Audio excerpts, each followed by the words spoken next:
Shalom saudara-saudara. Kita kembali lagi mendengarkan firman Tuhan.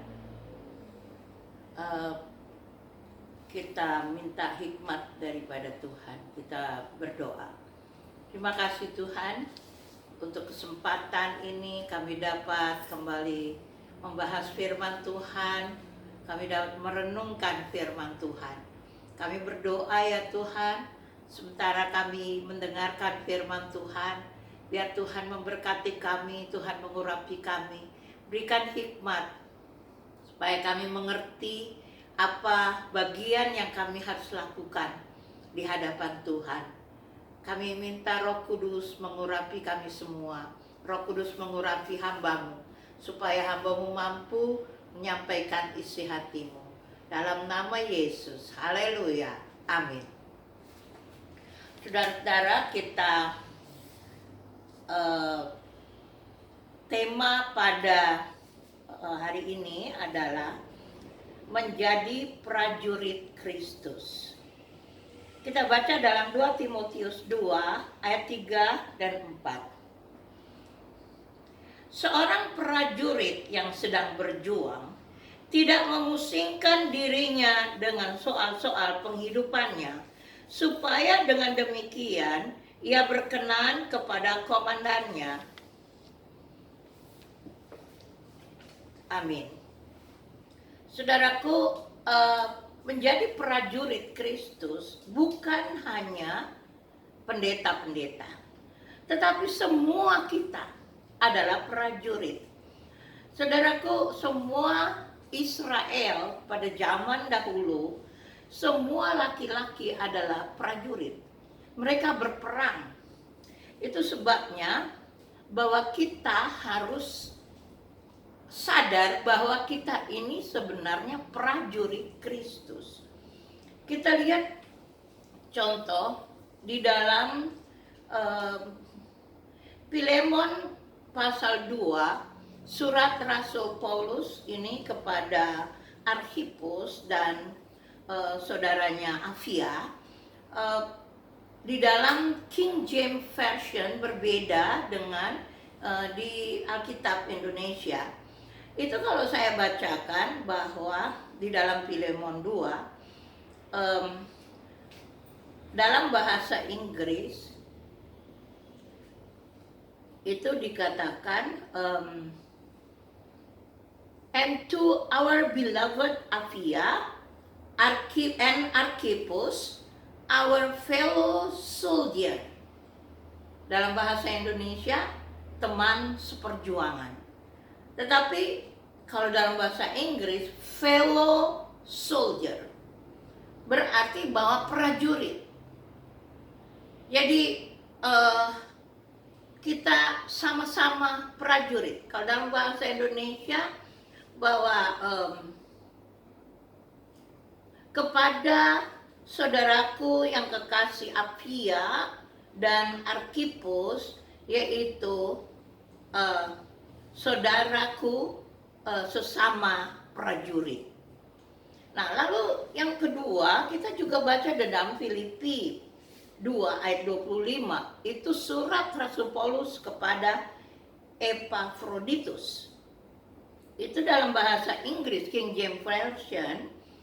Yet I suppose it necessary to send to you Epaphroditus, my brother and companion in labor and fellow soldier.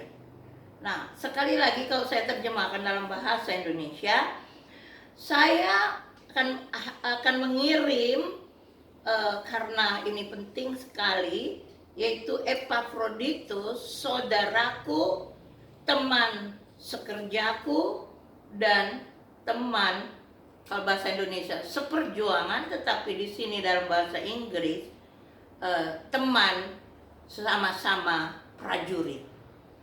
Nah, saudaraku, itu sebabnya kita semua adalah prajurit. Ada beberapa prinsip penting untuk seorang prajurit yang baik, yang berkenan di hadapan Tuhan. Saudaraku, kita ini semua prajurit karena Allah adalah pahlawan perang. Itu kita sudah bahas pada waktu-waktu yang lalu. Jadi kita lihat apa yang prinsip-prinsip penting yang harus dipunyai oleh prajurit Kristus. Yang pertama, yaitu tadi kita baca di dalam ayat 3, ikutlah menderita sebagai seorang prajurit yang baik dari Kristus Yesus. Kalau dalam bahasa Inggris, join me in suffering like a good soldier. Join me in suffering. Ikutlah menderita. Ikut aku menderita. Nah, seorang prajurit harus bisa mendisiplinkan dirinya dalam segala hal. Dia akan dididik berat, kita tahu prajurit secara jasmani, kita tahu dididik berat supaya prajurit itu berkualitas. Dia harus ikutin proses didikan yang diatur oleh komandannya. Nah, untuk kita juga sama, kita diproses.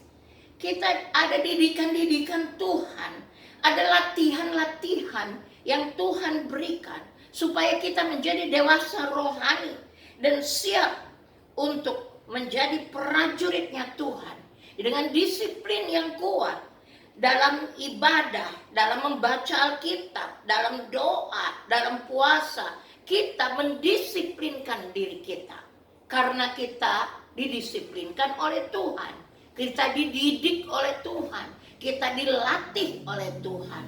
Nah, saudaraku, dikatakan di dalam syarat yang pertama adalah untuk seorang prajurit, join me in suffering.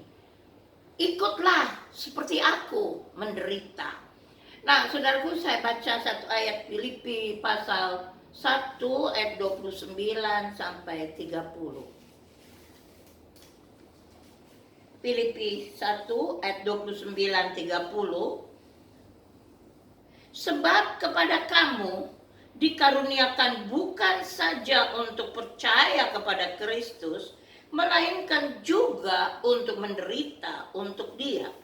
Dalam pergumulan yang sama seperti yang dahulu kamu lihat padaku dan yang sekarang kamu dengar tentang aku. Saudaraku, penderitaan itu sebenarnya latihan. Saudara tahu bagaimana prajurit dengan susah payah dia jalani latihan-latihannya, dia menderita. Tetapi penderitaan itu untuk melatih dia supaya dia menjadi prajurit yang berkualitas. Sama juga kita di dalam Tuhan. Nah, menderita ini dalam bahasa aslinya, itu bahasa Yunani, adalah pathema atau pasko. Ada dua kata yang artinya menderita, yaitu artinya yang pertama, tahan akan kekerasan, tahan akan kesukaran, menanggung penderitaan, tahan dalam tekanan emosi yang berat, tahan dalam penganiayaan, tahan dalam perasaan sakit. Jadi bukan sakit di dalam tubuh ini, tapi sakit dalam perasaan. Nah, saudaraku, itu arti menderita. Jadi pathema atau pasko itu artinya begitu. Dan dikatakan seorang prajurit akan begitu. Dia tahan. Itu sebabnya Tuhan melatih kita. Sebab itu untuk kepentingan kita. Saudaraku, dalam hidup sehari-hari itu perang. Perang dengan kuasa-kuasa kegelapan. Musuh kita bukan darah dan daging. Musuh kita adalah kuasa-kuasa kegelapan. Adalah si iblis. Nah, coba kita baca lagi di dalam Kisah Rasul 14 ayat 22. Kisah Rasul 14 ayat 22.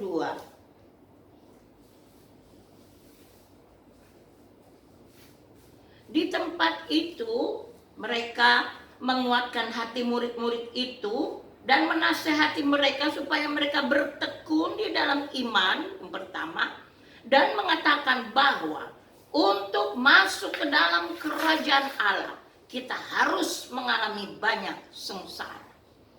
Saudaraku, jadi penderitaan itu sebenarnya penting buat kita. Karena kita adalah prajuritnya Kristus. Saudaraku, apabila saudara sekarang sedang mengalami kekerasan, mengalami kesukaran, persoalan-persoalan, penderitaan, kekurangan, kemiskinan, saudaraku, itu memang seorang prajurit. Seorang prajurit, dia akan dalam cuaca yang dingin, dia akan hadapi, atau cuaca yang sangat panas, badai, kelelahan, kurangnya makanan, saudaraku dialami. Nah, kita juga Tuhan mendidik kita. Kalau saudara ada di dalam didikan Tuhan, bersyukur. Karena kita adalah prajurit Kristus. Karena Allah punya tujuan supaya kita berkualitas. Saudaraku, yang kedua di dalam 2 Timotius tadi, ayat 4. Seorang prajurit yang sedang berjuang tidak memusingkan dirinya dengan soal-soal penghidupannya. Tidak memusingkan dirinya dengan soal-soal penghidupannya.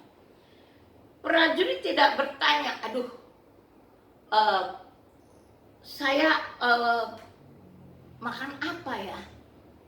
Saya gajinya nanti dibayar atau enggak? Saudaraku, prajurit tidak pusing itu karena dia dijamin. Tahukah saudara bahwa kita juga dijamin oleh Tuhan? Saudaraku, karena seorang prajurit akan fokus pada tugasnya. Tugasnya itu bukan makan, minum, pakai, bukan itu. Tapi tugasnya adalah perang. Tugasnya adalah menjaga supaya keadaan semua berjalan lancar. Segala sesuatu akan diurus, akan disediakan. Itu kalau seorang prajurit. Disediakan kalau secara jasmani, disediakan oleh negara. Tetapi kita juga prajurit Kristus, disediakan oleh Tuhan. Saudaraku, tidak memusingkan diri, itu dalam bahasa aslinya empleko, bahasa Yunani, artinya tidak memusingkan diri dengan melibatkan kepentingan diri sendiri. Itu artinya. Jadi dia fokus pada tugasnya. Saudaraku, lalu juga artinya adalah terikat. Tidak terikat.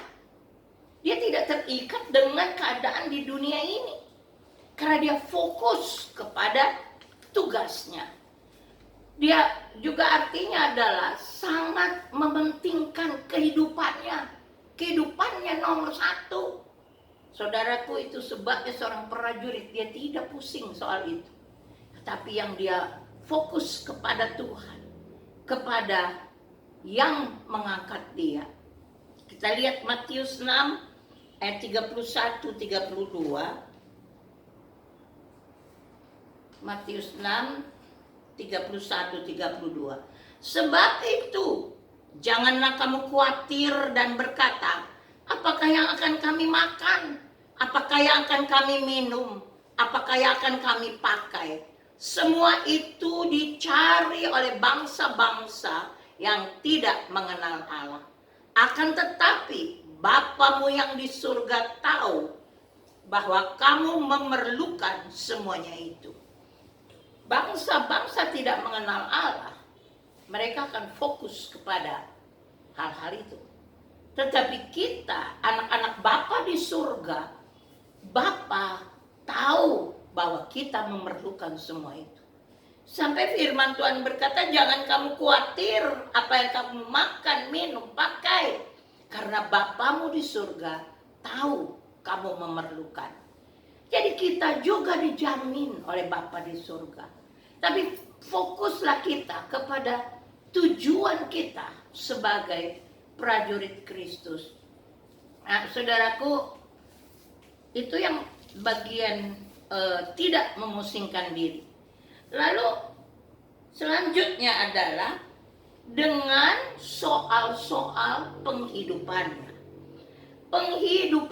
Soal-soal penghidupannya, bahasa aslinya pragmateia atau ila itu dalam bahasa Yunani artinya urusan dalam hidup sehari-hari. Kesibukan di luar daripada yang harusnya dia fokus.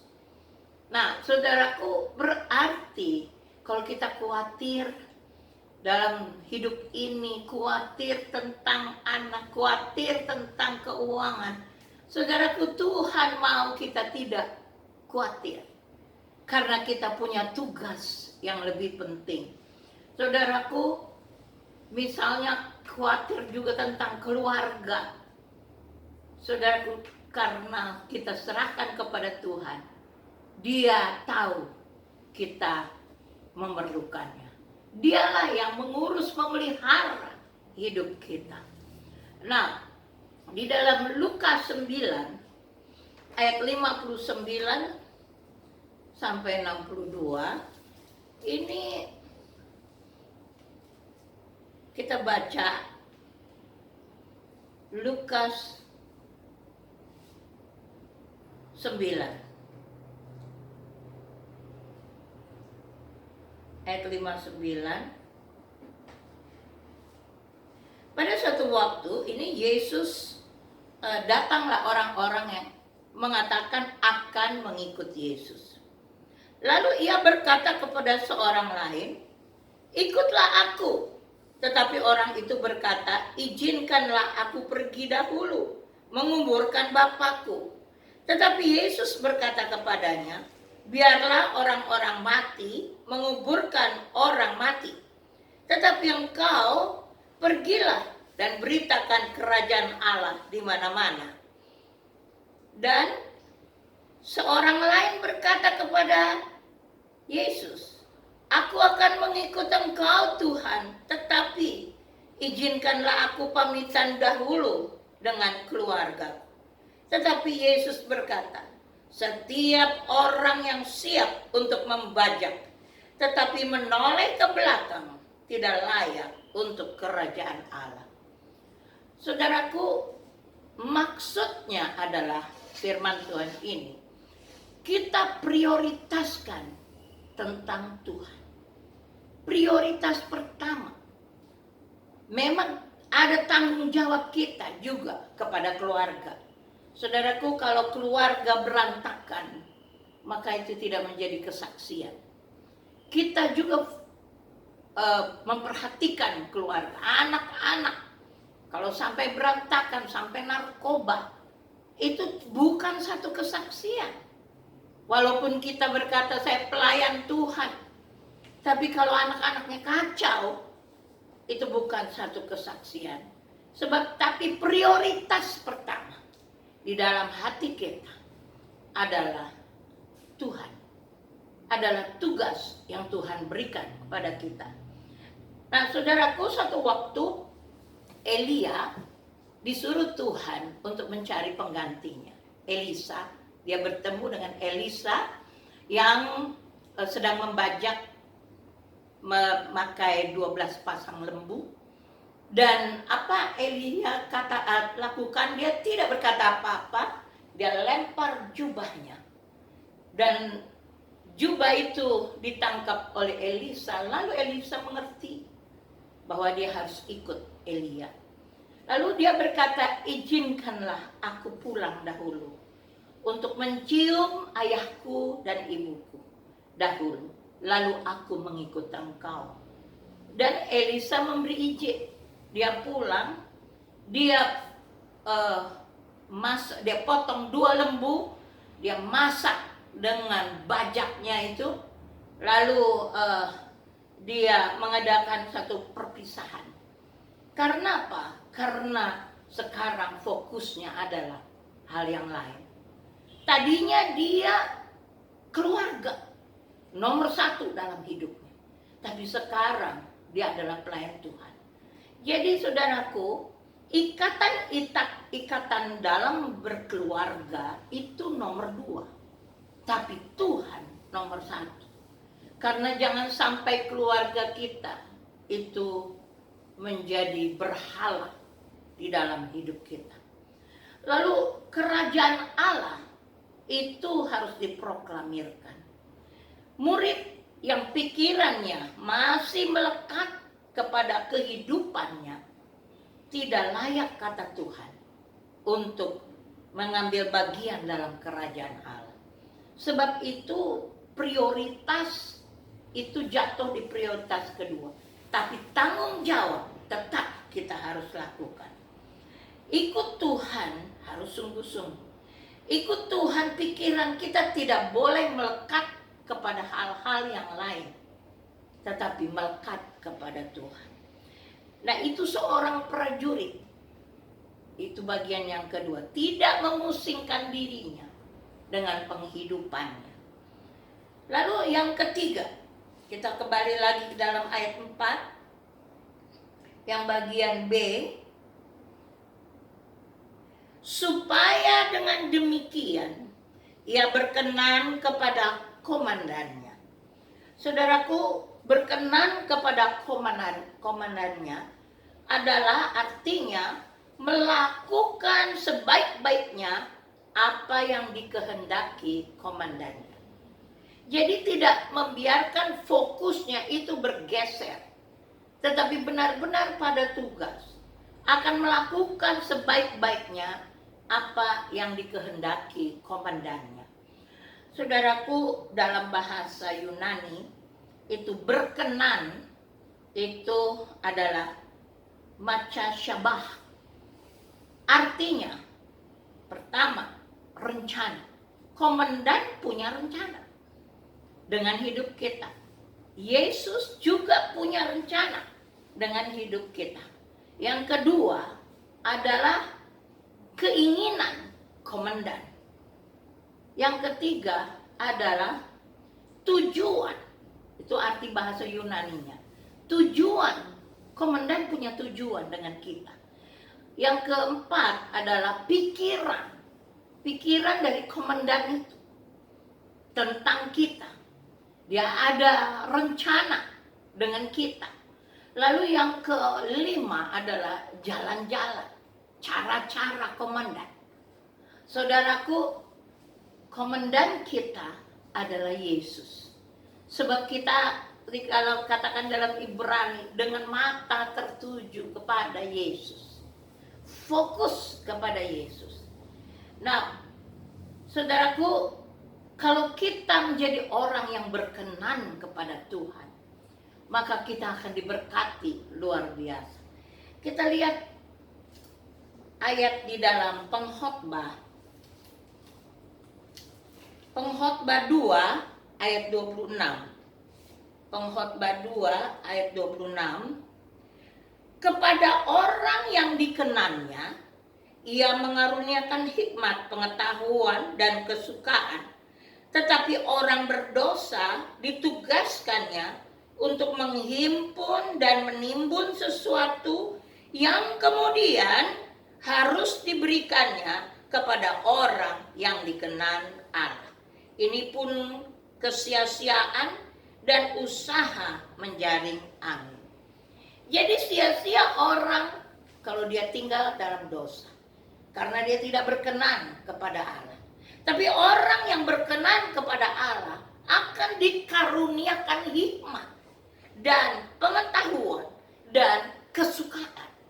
Saudaraku, orang mencari kebahagiaan di mana-mana, happiness.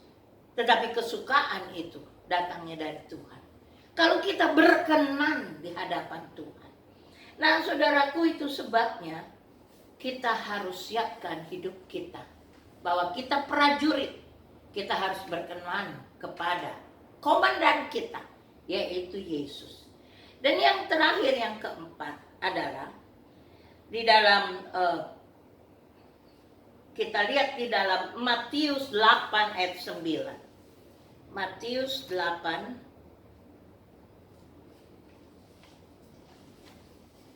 ayat 9.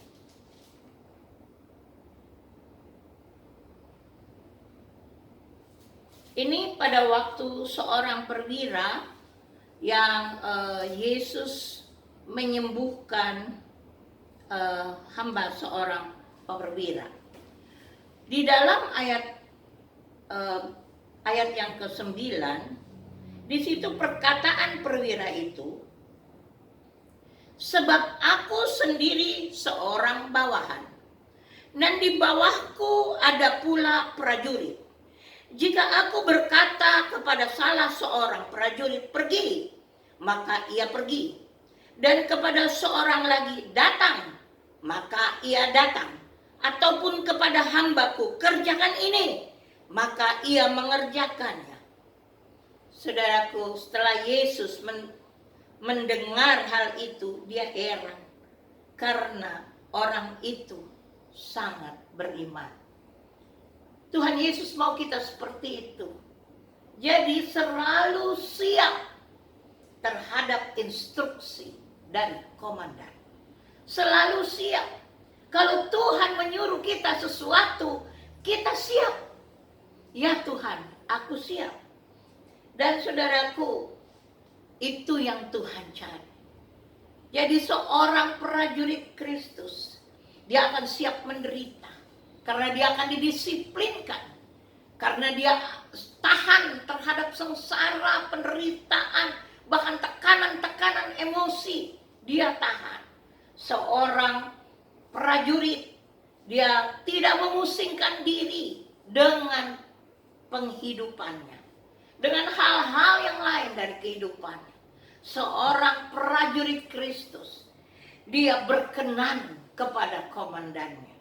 Seorang prajurit Kristus, dia akan selalu siap terhadap instruksi dari komandannya.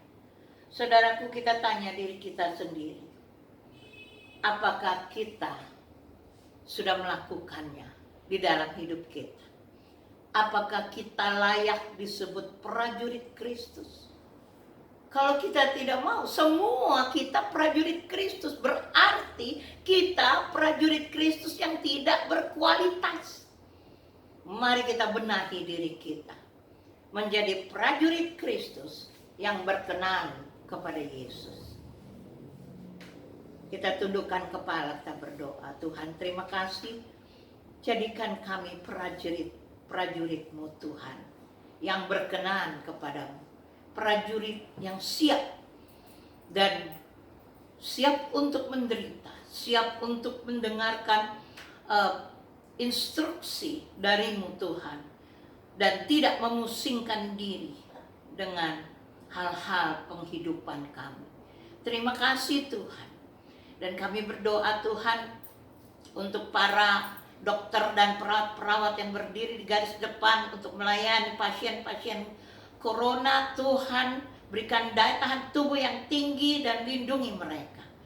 Tuhan, kami berdoa juga untuk pemerintah kami, supaya mereka Engkau beri hikmat untuk mengatasi segala sesuatu yang berhubungan dengan Corona ini. Dalam nama Yesus kami ikat semua virus-virus Corona dari bumi Indonesia ini, kami usir di dalam nama Yesus. Dan juga kami, Tuhan, kami berdoa supaya Engkau melindungi ekonomi negara kami. Terima kasih Tuhan. Kami berdoa untuk anak-anak Tuhan yang mungkin mengalami PHK. Tuhan memberkati mereka, melindungi mereka, memelihara mereka. Kami berdoa untuk anak-anak Tuhan yang mendapat gaji cuma separuh. Tuhan, berkati mereka. Tuhan, pelihara hidup mereka. Cukupkan kebutuhan mereka. Terima kasih Tuhan, dan kami juga serahkan semua jemaat ke dalam tangan Tuhan yang kuat. Tuhan, kami juga mau berdoa Tuhan, berikan daya tahan tubuh yang tinggi kepada kami semua, anak-anak Tuhan, untuk tetap berdiri teguh pada saat badai Corona ini. Terima kasih Tuhan. Saudara-saudara yang dikasih Tuhan, mari kita semua bangun berdiri dan arahkanlah hatimu kepada Tuhan dan terimalah berkat Tuhan. Tuhan memberkati engkau dan melindungi engkau. Tuhan menyinari engkau dengan wajahnya dan memberi engkau kasih karunia. Tuhan menghadapkan wajahnya kepadamu dan memberi engkau damai sejahtera. Diberkatilah engkau pada waktu masuk rumahmu, dan diberkatilah engkau pada waktu keluar rumahmu. Tuhan akan membuka bagimu perbendaharaannya yang melimpah dan memberkati segala pekerjaanmu. Tuhan akan mengangkat engkau menjadi kepala dan bukan menjadi ekor. Engkau akan tetap naik dan bukan turun apabila engkau mendengarkan perintah Tuhan dan melakukannya dengan setia.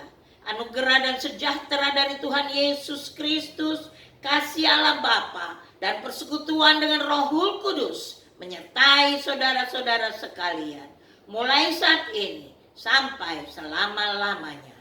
Amin.